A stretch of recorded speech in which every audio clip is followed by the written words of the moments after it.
Firstly, thanks for inviting us to come up to Wine Talk, and well done. Let's give him a round of applause. Yes.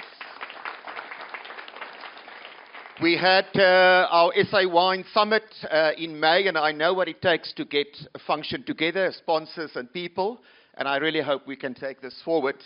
What is really exciting of today is we're talking about market and consumer. In my life, we often talk a lot more about production, so I think that is excellent. And the reason why I'm really upbeat is that we have just completed our new export positioning. Somebody said we need to highlight the country. So in the next month, you'll see total new branding for the 120 export countries we do. We're going to pull that into tourism, so there's narratives for those two. And obviously, it begs the question, but what about the domestic market? And we think there are three things, if we want to take a category approach, there are three things missing. There is not a clear wine narrative. What is the narrative for wine?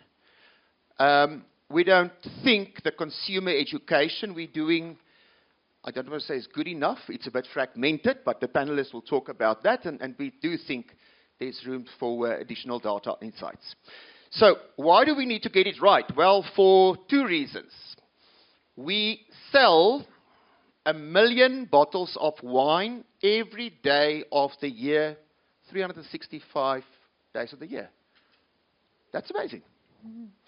But the better part is we create employment to 270,000 people out there. You lots, as well as so many others. And I think these are two stats which I love to start with because we've got huge problems, but we are in a better position than Australia, Chile, the US when we talk wine, and we need to take that opportunity. Okay, so Interactive. What is our largest export market? Gauteng. Followed by UK and Germany. So the question was, well, why don't we focus on this? Well, I think it's hard work. But we sell a lot more wine in Gauteng, and to the earlier presentation, this is the hub economically of this. So I can actually flip your slide, the Cape Townian's view, and if you sit here, you don't even see a vineyard. So how will you understand a vineyard story when you look at wine? Just a little bit of context. I think it's important that the reason why the sales side is so critical is we need to find the revenue to reinvest back into those vineyards. So this is a very pragmatic view of the value chain, as we call it. About 2,300 producers out there, 85,000 hectares, numbers of cultivars, you know Chenin and Cab, but there are lots of others. Then it goes into 512 wineries, big and small. A lot of them are very small. The market contracts. You've got a couple of big buyers. And then we export 40% of the wine, and 60% are being sold domestically. So another question, Brandon. How many liters of Chenin Blanc do we sell in South Africa? We've got 7 million. If it's a maths question, maybe ask Dave.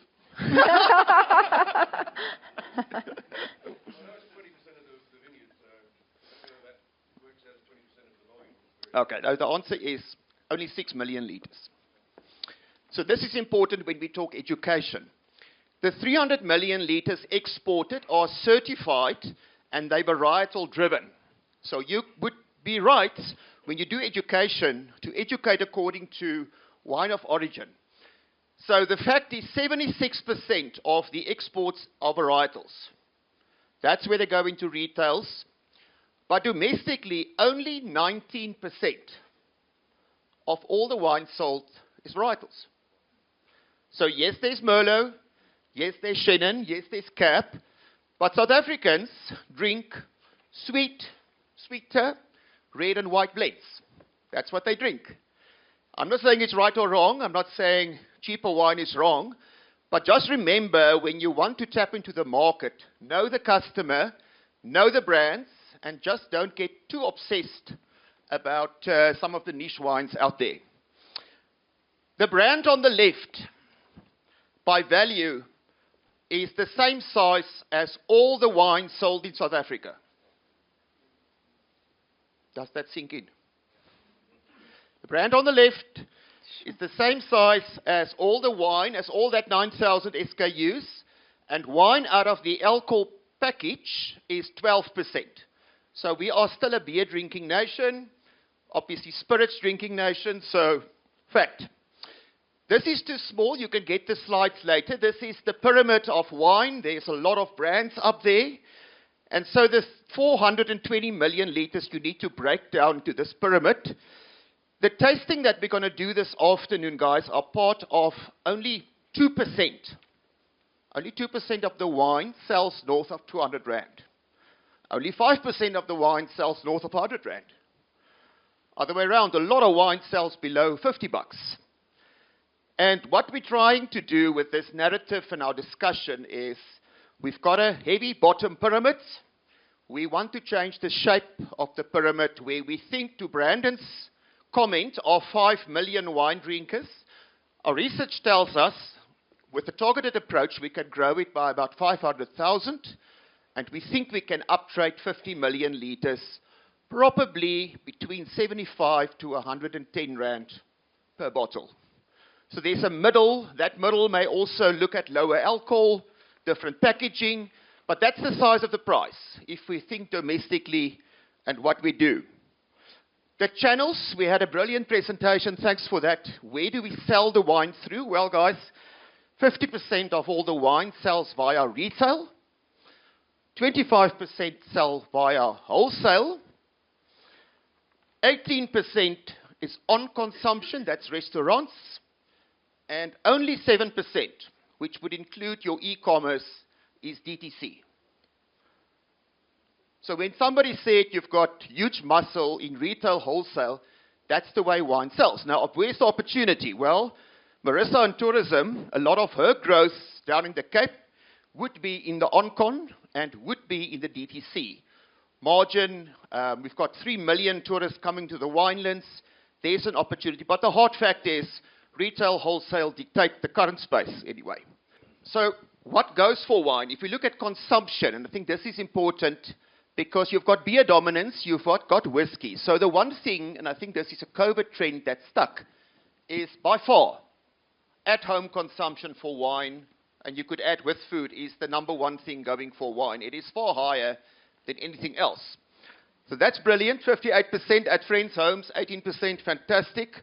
Restaurants 5%. But look at Tavern, look at upmarket Tavern, look at Shabine. I think, Lerato, your points. This speaks to opportunity. I know we can speak for a whole day about distribution, but at that very same point, you've got spirits at about 10%. You've got beer, obviously, at 35%. Wine is not presented in that channel. We know that. This is the scoreboard. And I do think it speaks opportunity for growth. We need to figure out how. Then just consumer survey that we do. Perhaps you can't see, guys, but when we talk to consumers about growth, they tell us it's complex, it's intimidating, it's distant, it's passive, it's risky. You guys speak in code.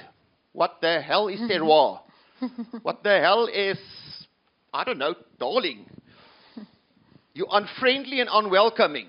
I suppose that's the wine, not the people. There's so many ways to get it wrong. And it's got high alcohol.